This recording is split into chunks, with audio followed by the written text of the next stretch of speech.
my shoes and out the door. 5, I'm alive. 6, 7, 8, feeling great. Hi, everybody, and welcome back to the Beyond Your Wildest Genes podcast. I'm your co-host, Dr. Mike Akinfora, and today I have a special treat. One of my teachers who I've learned so much from, I get to interview Mr. Rick Sapio. Rick, how are you today?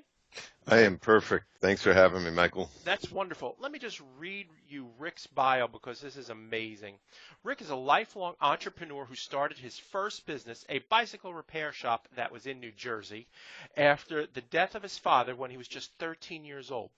He has since founded more than 20 companies. Rick is the 7th of 9 children raised by a mother with serious lifelong depressive issues. He's learned early in life that it's best to think positively about the cards one's been dealt, no matter how difficult those cards appear. His life's purpose is to inspire entrepreneurship, which led Rick to start business finishing school. Rick learned that business growth and success are accelerated when a few key principles are applied. He found that by learning the 12 foundational principles of business, which he teaches in the online BFS program, that virtually any individual or company can be put on the path to prosperity.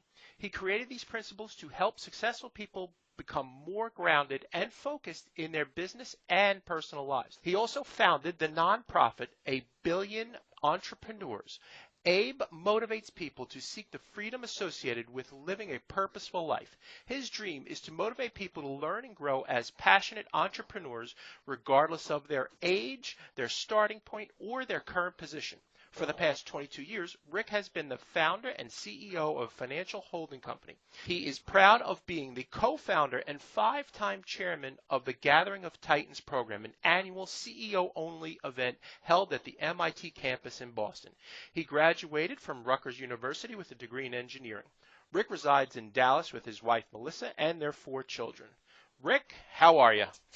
Wow, it's hard to sit through all that, so I can't imagine what the people must be saying. So thank you for reading that all out, Michael. I appreciate the opportunity to share a very unique message with your audience.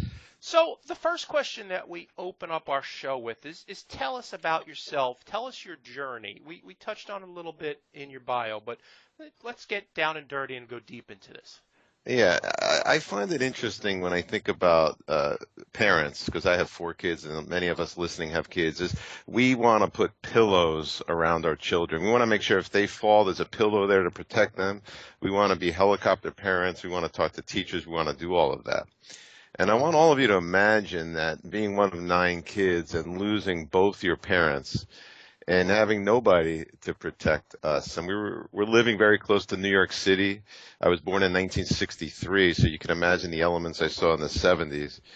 And what I learned was it's a lot better as an adult looking back and having a rough childhood, because all of the things that I went through helped me become a better business person. So I am very careful to not put pillows underneath my children.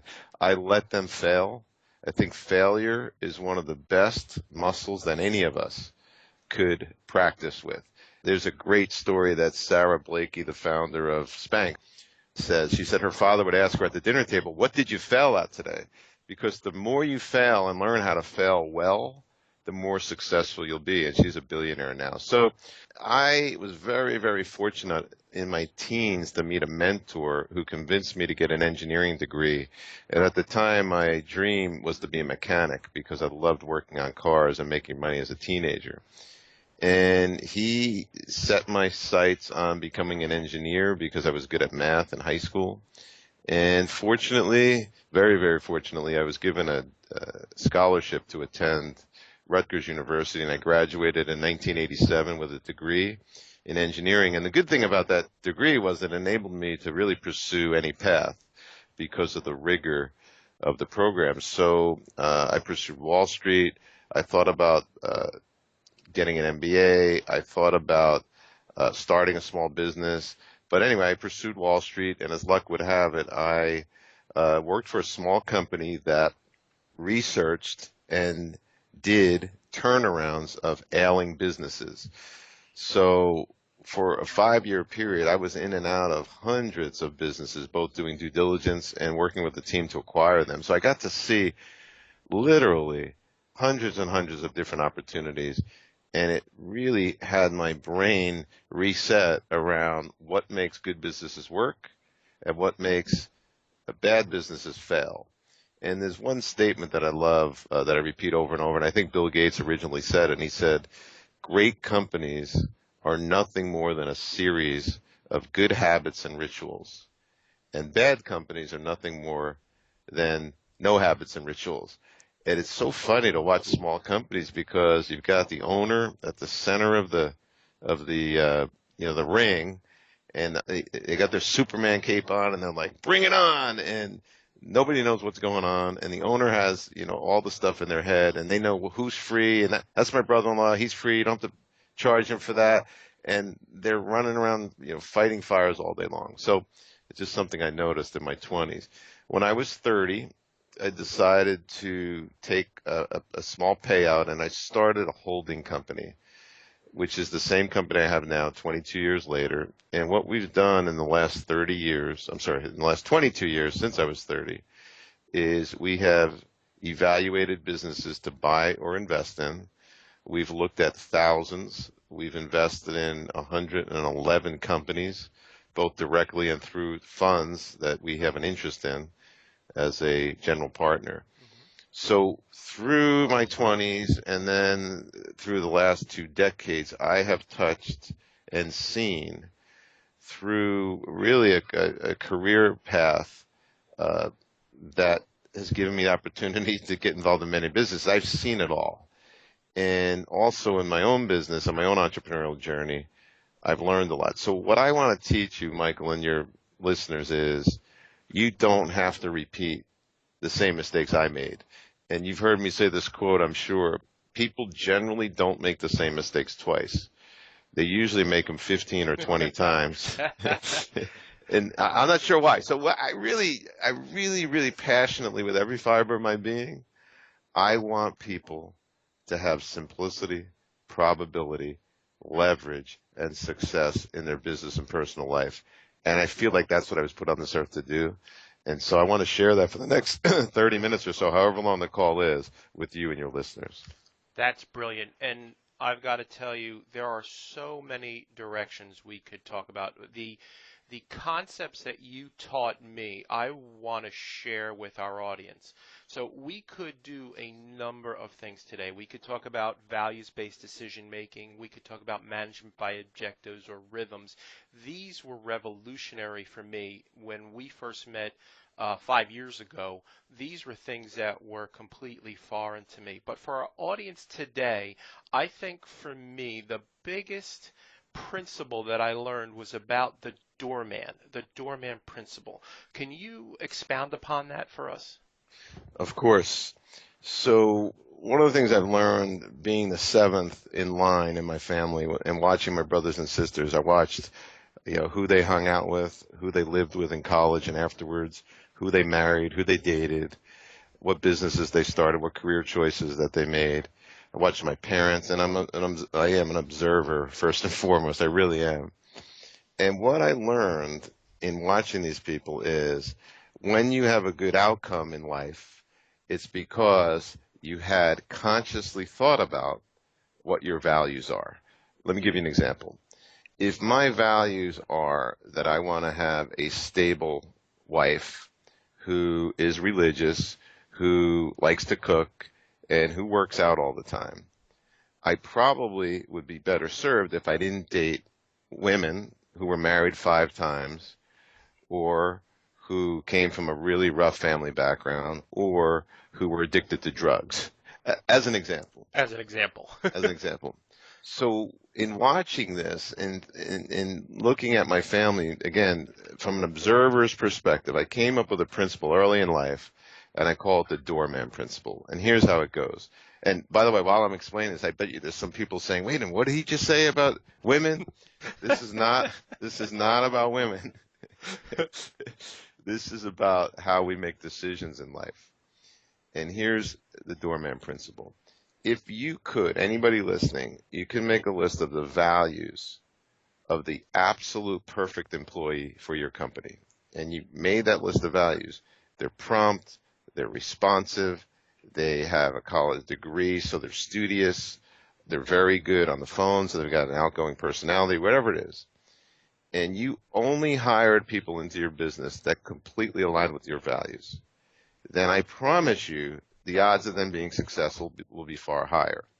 Now, what we've learned with the Doorman Principle, which I'm going to get into why we call it the Doorman Principle, is every single time I or you let someone or something into our life that does not align with our values, it will cause problems. And sometimes it's massive problems like lawsuits and divorces, and sometimes it's small problems like wasting time. And talk about wasting time. A friend of mine has wanted to fire an employee who doesn't align with his values. And this employee has stolen from the company, and he's just, of the opinion, I need to get rid of this employee. It's hurting my culture. This employee, he decided to fire this employee at one point in time. He decided that 17 years ago.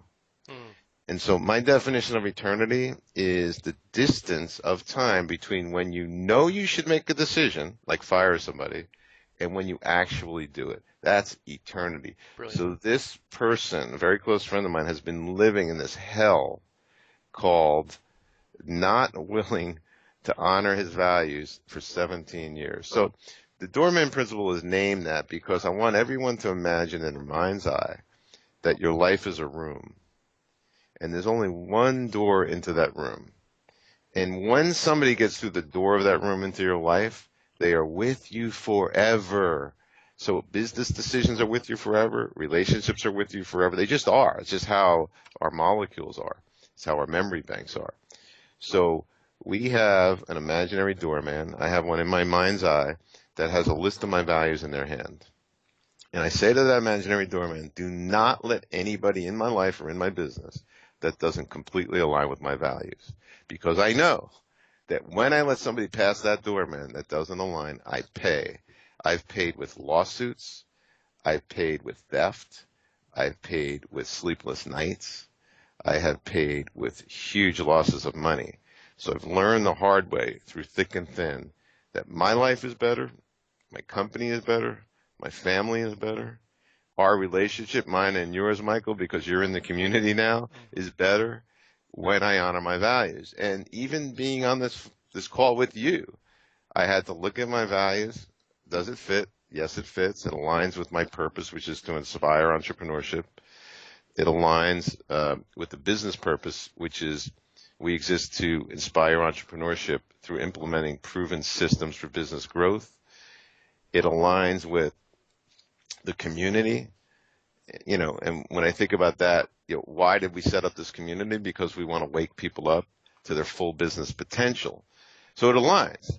And so that explanation of the Doorman Principle, I hope, sends a very clear message to everyone that I believe that the single most important thing that you can do, you, Michael, you listeners, is sit down in a quiet place, write a list of values for your personal life, and write a list of values for your business life.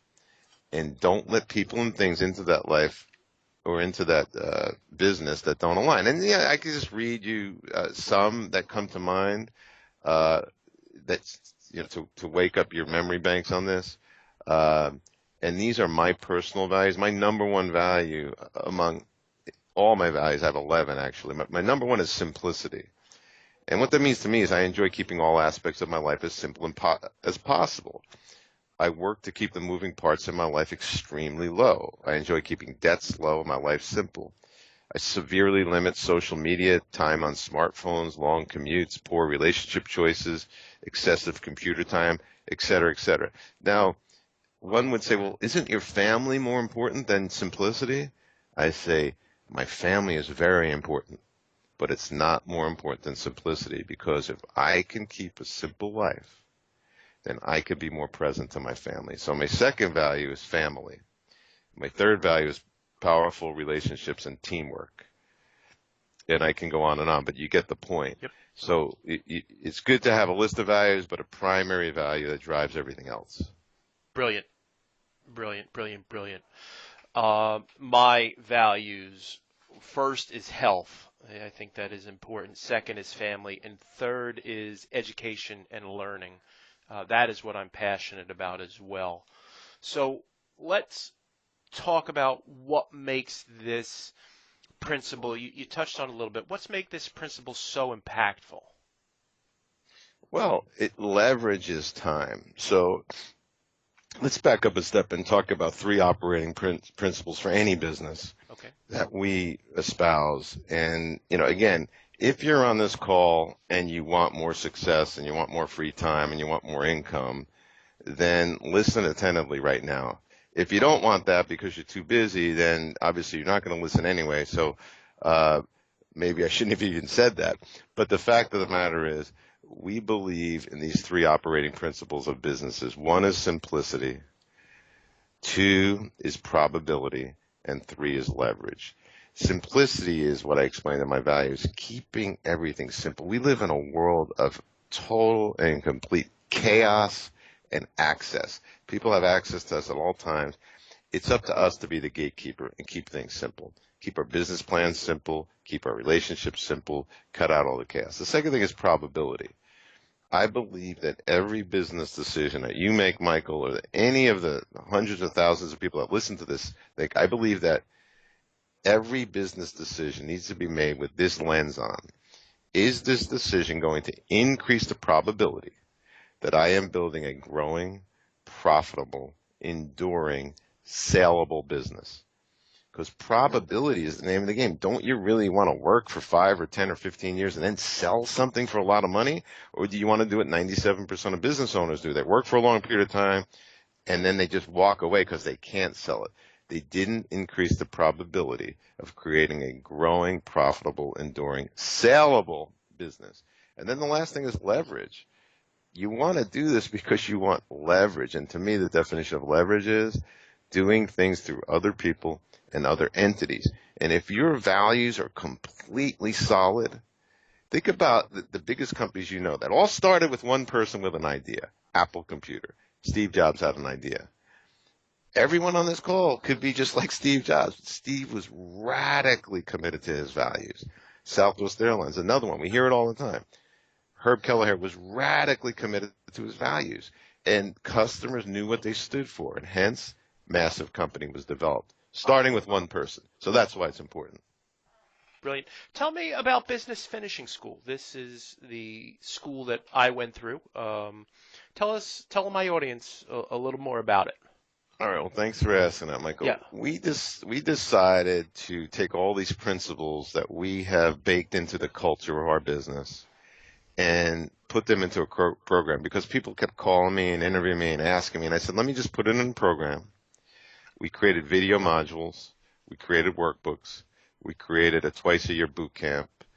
We created all the downloadable add-on materials. There's a diary in there. Your staff can use it. And basically what we teach are the 12 foundational principles of business. And we start in Module 1, Month 1, with values-based decision-making, also known as the Doorman. But then we move on to catalyzing statements. Create a catalyzing statement for your business. I did a TED Talk on that. Month 3 is about using rhythms to amplify time and success. Month 4 is the new profit paradigm. And we've got modules like the Billionaire Mind, where I interviewed 20 billionaires. There's another module called the 5,200% rule. Microsoft did a great study where they found that when you consider the average employee and what the bottom line net result to your company is of the average employee, compare that to a top 1% employee, and a top 1% employee produces 5,200% more to the bottom line.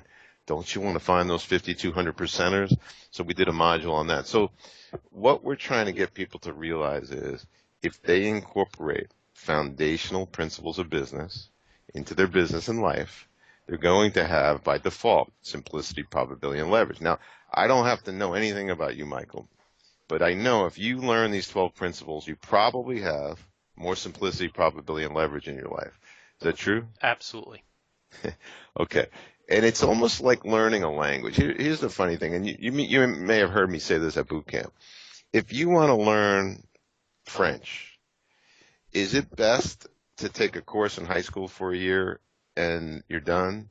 No, it's a lifelong commitment. The people that I know that speak French, they speak it every day. They go to France often, and they allow themselves to be baked in the culture of France. Unfortunately, when it comes to business, people chase blinky, shiny objects. We do not want anybody in this program that chases blinky, shiny products. If you want to make a long-term commitment to having simplicity, probability, and leverage in your life and business, and you have a principles approached perspective to life, then come in. And just like learning a language, you will learn the language of business with a community of learners. So I want to distinguish that. And I'm not trying to exclude anybody, but what I find in business and life is it's a whole lot easier when I'm dealing with committed learners than when I'm dealing with the people that have that Geiger counter strapped to their chest, and it's like beep, beep, beep, beep, beep, beep, beep, and they're chasing the next blinky, shiny thing to get Facebook leads or to do this or that. Or it's crazy. What this program is based on is putting underneath your business a foundation so that on top of that foundation, you could put marketing, you could put software, you could put systems. So I'm not sure if I'm fully answering your question, so ask me anything else, and I'll be as clear as I could be. That is exactly what the audience needed to hear. One of the things that you mentioned was Business Mastery Boot Camp. What is that? So we decided years ago to do this twice a year. It's live. I get on stage. It starts at Friday at 3 o'clock. It's at a Marriott hotel. We've been in the same hotel for a while. It's in Dallas, Texas, to be centrally located. And it's a boot camp. It's an immersion. People bring their spouses. Some bring their children. They bring their staffs. And they are there to learn a principles-based approach to simplicity, probability, and leverage in their business. So it's Friday from 3 to 7, Saturday from 8 to 6, and then Sunday morning. The next one is actually in February 2016, but we do it every 6 months, and I'll tell people a way to get there. That's fantastic. And I've been in practice for 20 years, and we first met, I'd say I was in practice 15 years, and the principles that you talked about were so revolutionary for me, and having had a successful practice up to that point. But in going through the business finishing school, these were things that I had honestly never heard of before in business. It's almost like I just went about business in terms of what my innate is, and hopefully everything fell into place. When you introduced me to these principles, it was truly revolutionary, not just in my practice, but in my life as well. And we've taken our team and the various doctors that have come through our office and gone through this and come up with values for our office, come up with your individual values. And that has been a game changer. So I want to thank you for that because it's just been remarkable. Well, you're very, very welcome. It's so much fun for me to hear that and to hear that this information is having an impact on people. And, you know, we all stand on the shoulders of giants before us. I learned a tremendous amount from other people around me who've given me their time. So I appreciate that comment very much. So tell me and tell the audience, how can people learn more about what you're doing? Where can they find you on the internet? Okay. Before I go there, I just want to tell a very quick story which hopefully has an impact on people because it's really a point of view I have in life. And a priest told me this several years ago. He said there was an old story about a farmer who was walking his dog on an adjacent property in a wooded area, and he came across a baby eagle on the ground. And he looked around. He didn't see any mother or father eagles around. In fact, there was no trees around. He couldn't understand how this baby eagle got there. So he, wrapped the eagle up in his jacket and brought it back to the farmhouse and showed his wife. And they immediately started feeding this eagle chicken feed because that's all they had. And they tried to nourish it as best they could. And the eagle started growing strong over a period of several weeks. And the eagle was hanging out in the chicken coop with the other chickens. And several months went by, and a naturalist had heard about this story of an eagle in this chicken coop on a farm. And he approached the farmer and he said, "Can I, try to coax this eagle?" And so he took the eagle under his arm and he walked up to the highest point in the farm, which was about 30 feet up on a little ridge. And he spread the eagle's wings and he threw the eagle into the air. And the eagle plopped down and scooted on to the chicken coop to hang out with his buddies. So about a month later, the naturalist shows back up thinking if the eagle got a little bit stronger, he'd have a different result. And he said to the farmer, "Is there a higher point?" And the guy said, "Well, there's a water tower over there. It's about 200 feet up. And there's a staircase." So the naturalist put the eagle under his arm, went up to the top of this water tower, spread the eagle's wings, and threw him into the sky. And the eagle, slowly came back down to earth and went back into the chicken coop with his friends. And this was confusing to the naturalist. So, he went back to the drawing board. He returned a couple of months later, and he said, "I'm going to try something else." He took the eagle under his arm, and put him in his truck, and he drove 2 hours to the highest point that he could find, which was the edge of a cliff.